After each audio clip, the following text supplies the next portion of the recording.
তো guys road two gallery টুর্নামেন্টের জন্য কিন্তু আমি কুপায় প্র্যাকটিস করতেছি। যেমনি টুর্নামেন্ট কিন্তু আমার জিতাই লাগবে। কি রে হাসিবের দেখেন? আরে শফিক ভাই, আমার কাছে একটা স্পোর্টস প্লেয়ার আছে, আমাদের গিল্ডে ঢুকতে চায়। কি বলো স্পোর্টস প্লেয়ার? হ্যাঁ ভাই, আমার মতো সেম নাম, ও কিন্তু পিসিতে খেলে আর অনেক ভালো খেলে। আচ্ছা তাহলে অ্যাড দাও তো। তাহলে তুমি সেই স্পোর্টস প্লেয়ার? হ্যাঁ শফিক ভাই, আমি অনেক ভালো খেলি। তাহলে তো তুমি একদিন ঠিকই আমাদের গিল্ডের নাম উজ্জ্বল করবা। হ্যাঁ ভাই, একদিন আমি ঠিকই আপনাদের এই গিল্ডের নাম উজ্জ্বল করব। হ্যাঁ ভাই, দেখবেন ও একদিন আমাদের গিল্ডের নাম উজ্জ্বল করবে। আচ্ছা দেখো তোমাকে গিল্ডে নিয়ে নিছি। আচ্ছা ঠিক আছে থাকো, তাহলে আমি গেলাম। 3 days later. কি হাসিব কিছু বলবা? আরে শফিক ভাই, আজকে হঠাৎ আমাকে BD71 ফয়সাল ভাই মেসেজ দিয়ে আমাকে গালাগালি করলো। আরে আমাকেও তো মেসেজ দিয়ে গালাগালি করলো, কিন্তু কিসের জন্য গালাগালি করলো কিছুই বুঝলাম না। সেইটাই তো বুঝতে পারলাম না।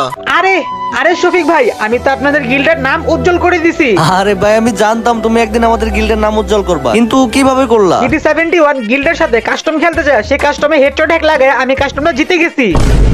আরে এই জন্যই তো বলি BD71 ফয়সাল ভাই আমাদেরকে গালাগালি করে কেন? হাসিব কিক দে হালারে।